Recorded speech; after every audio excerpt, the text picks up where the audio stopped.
parlons du rapport de l'hypersensible à la vie spirituelle. Après avoir évoqué les différences entre les deux genres de vie de façon un peu frontale, aujourd'hui nous allons parler de ce qui peut conduire l'hypersensible, et lui particulièrement, à chercher précisément la spiritualité. Et nous allons aller jusque dans des aspects très pratiques, très concrets. Vous êtes sensible au bruit, aux foules, à la violence des informations qui déferlent en permanence, vous comprenez facilement les autres, vous avez l'impression d'être au milieu d'un champ de bataille bien souvent, et vous avez besoin de paix. Vous sentez intuitivement que ce besoin de paix pourrait certainement exister dans ce qui s'appelle au sens large la vie spirituelle. Et ce besoin pourrait se formuler comme l'accès à une paix profonde, une paix intérieure, peut-être à travers le silence par exemple. Vous associez la notion de spiritualité à la bienveillance inconditionnelle, la sagesse, la beauté, le calme, la plénitude. Tout ça, ça vous convient bien. Dans le cas de l'habitude de perception hypersensible, la saturation de la conscience conduit assez naturellement à cette recherche de paix intérieure. Mais relier la vie spirituelle à l'hypersensibilité est peut-être une erreur, parce que c'est prendre des raccourcis en enjambant quelques points de différence. Ces différences que nous les avons abordées dans le premier entretien, les facultés qui sont sollicitées en fait ne sont pas les mêmes dans le cas de l'hypersensible ou dans le cas de la démarche spirituelle. On n'est pas dans le même état où les réalités prises en compte ne sont pas non plus les mêmes, et tout ça il faut en tenir compte. Alors avant de nous pencher sur le côté pratique, abordons des précisions sur le but poursuivi, parce que ça rentre aussi en ligne de compte. Le retour au calme, la recherche d'un éloignement de ce trépignement insensé de ce monde bruyant qui vous entoure est une façon en fait de vous économiser, de vous préserver, de vous reposer un peu. Et peut-être que votre projet est de calmer ce vacarme pour accéder donc à la paix. Et cette paix qui serait semblable à celle que procure la vie spirituelle.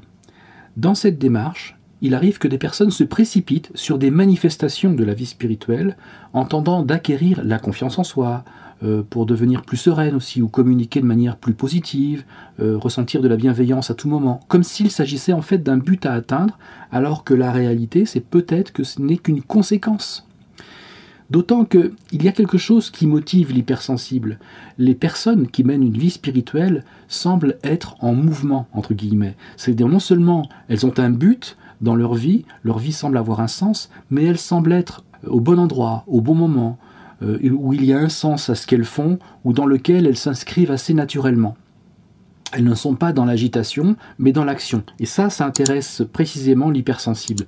C'est à ça qu'il est sensible, justement. Donc si vous êtes hypersensible, je suis certain que vous voyez de quoi je parle. Seulement voilà, la paix est bien un résultat, et il n'est pas nécessairement le projet initial d'une démarche, d'une vie spirituelle. Et si vous aussi vous tendez à mener une vie plus spirituelle, la fin du parasitage de 1000 informations, etc., n'est pas nécessairement la voie à suivre. Et je vais m'expliquer par la mise en garde que je vais dire, suivie d'une proposition très concrète. Il est souvent proposé l'accès à la paix par des méthodes ou des techniques qui consistent à chercher à atteindre le silence. Parfois par l'intermédiaire de recherches d'états modifiés de la conscience, juste au seuil du sommeil par exemple. Donc le silence dont il est question consiste en un repos des facultés de volonté, de mémorisation, de réflexion, qui sont autant de facultés actives, et chez vous, elles ne sont pas mises en avant. Et si le silence favorise le repos de ces facultés-là, il permet à l'imagination, la fantaisie, l'intuition, des facultés qui sont passives, de prendre leur place, de respirer un peu pour créer finalement un équilibre. Or, chez vous, ces facultés que je viens de dire, l'imagination, la fantaisie, l'intuition, sont des facultés déjà très présentes, donc ça va les renforcer. Alors qu'est-ce qui va se passer ?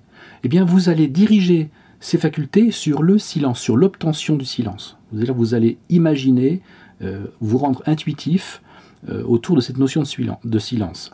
Et vous pouvez découvrir non pas l'apaisement du silence par l'accès à un équilibre, mais en fait, vous allez faire une recherche du vide, c'est-à-dire du rien.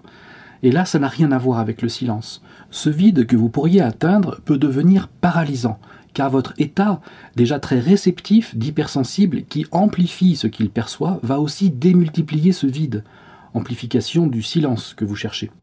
ce qui peut retentir en vous très fortement et vous entraîner vers des états sans repère ou des états pouvant vous mener vers la dépression.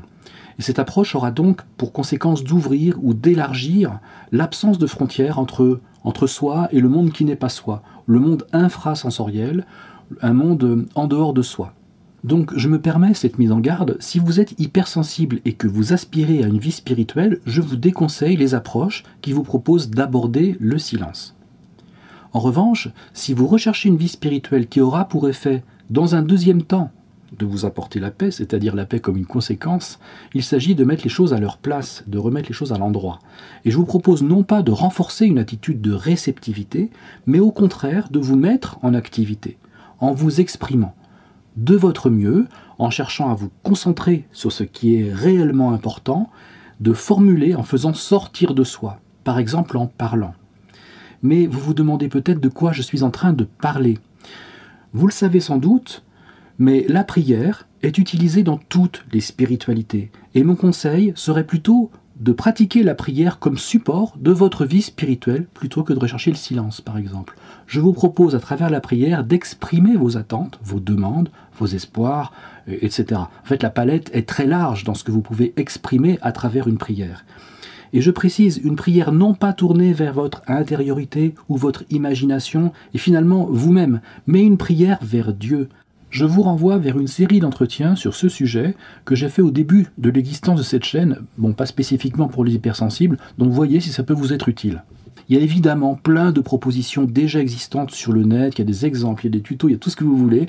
La prière par contre n'est pas une technique, comme on le dit parfois, c'est une pratique qui demande avant tout d'être sincère. Donc ne vous prenez pas la tête avec des protocoles à n'en plus finir, priez le plus simplement possible, le plus sincèrement possible. À défaut, si vous avez des difficultés à mettre en œuvre cette pratique ou si vous avez du mal à trouver des sources qui vous aident vraiment, vous pouvez toujours me joindre, bien sûr. À bientôt. Allez, salut.